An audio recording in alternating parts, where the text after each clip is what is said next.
Hello, this is Lady Boulay, and I hope you're having a wonderful day. Thank you for your support. Thank you for subscribing to the channel. Thank you for your comments, and thank you for your thumbs up. Thank you for all you do to support the channel. And yes, we are commanded to love one another, whether we want to or not, or whether we agree with each other or not. And y'all, this is very serious. I guess you've all heard by now of the young lady, the influencer, social media influencer, Ashley Janae, who was found dead in Tanzania last week or week before last. She was on vacation with her supposed fiance and she comes up dead. She's 31 years old. Her parents are grieving and they don't know what happened to her. Now they're investigating the fiance because the death seems suspicious. Her parents are saying that she would never take her own life, which is what they said at the beginning. But now there are questions, and the fiance is being held for questioning.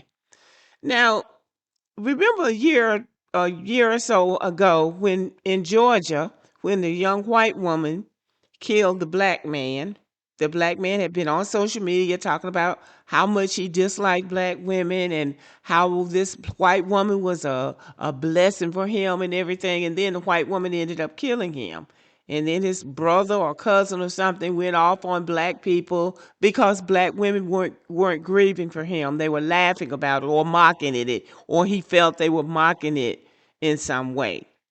Same thing has happened here. Black men are not feeling sympathy for this young woman's family because she has been on social media talking trash about black men. Here's the thing.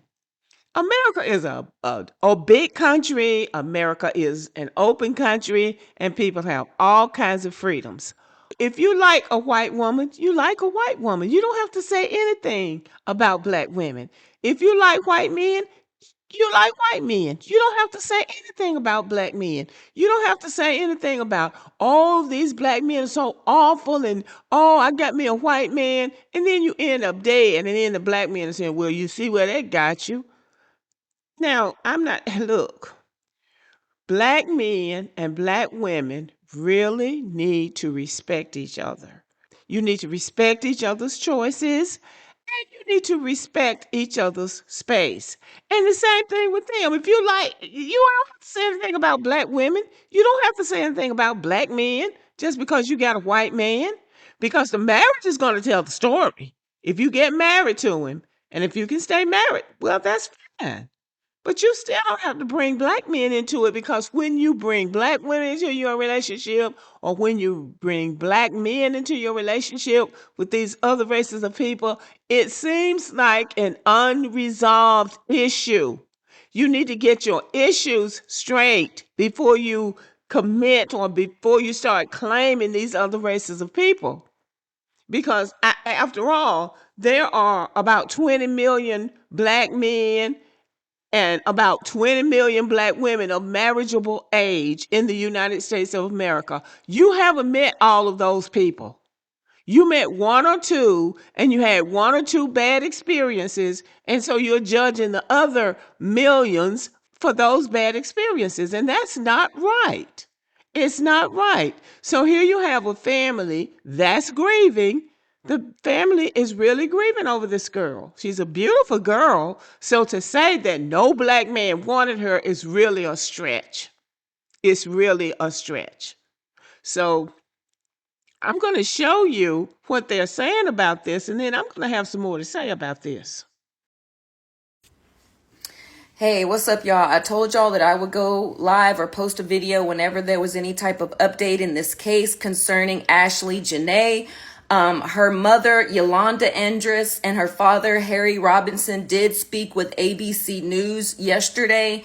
And they said that as of right now, okay, Joe McCann's passport has been seized, okay? So he is still in Tanzania, okay?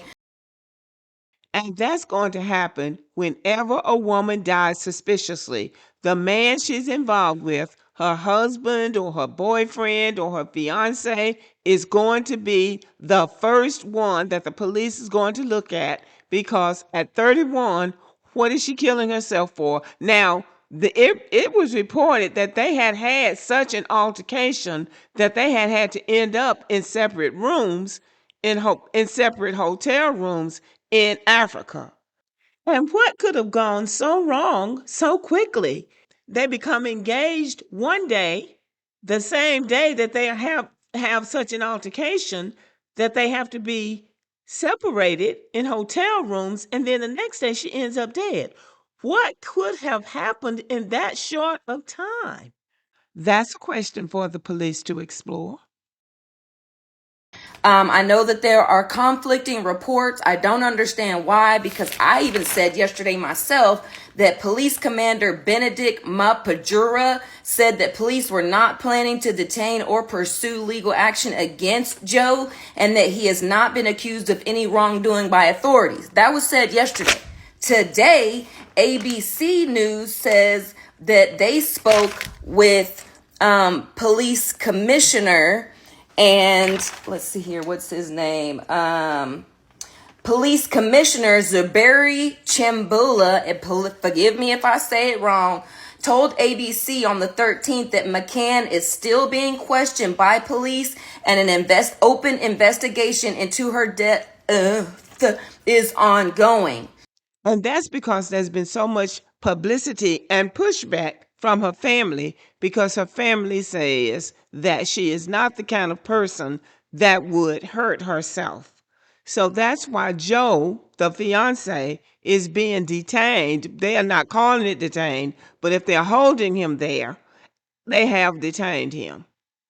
So, and as I said before, Joe McCann's passport has been seized. So now we know, Joe, your ass is still over there in Tanzania where you need to be. Hopefully that's where you'll be for the rest of your damn life.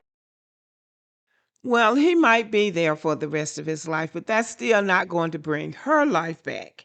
Even though justice might be served, he might have done something to her, but that's not going to bring her back. And that brings me back to my video. Black men and black women really need to respect each other because when you go off to these other races, it's a crapshoot. For many years, from slavery days up until 1963, I think it was, black people couldn't even marry white people in the United States of America. Now you can. You can marry anybody you want to, but you need to be careful about who you're making your life's partner. And all black men, this just brings me back to black men and black women because I am for the black family, even as I understand people have a right to marry, to love whomever they choose. But when you are a black woman, you're already sort of unprotected, and then you're going to go out of the country with somebody who you have some little protection here in the United States. But when you go off to another country, it really is a crapshoot. So you need to be careful about taking up with somebody because you're mad at black men. Because when you keep talking about black men and when you keep talking about black women, you can frame it any way you want to, but it sounds like you're angry at the black men or at the black women. So you need to be careful when you choose these other people because they know. People know if you're using them as a proxy for somebody else or if you're using them to make somebody else mad. You might think you're hiding it, but they can see through you. So, anyway, Just be careful out there. And black men and black women need to respect each other's choices, and leave each other alone. When you find that perfect partner in another race, leave the black women and the black men alone to explore the black race, because they might be able to find what they want, the others I'm talking about, in the black race. Okay, y'all, let me know what you think about this video, and have a good day.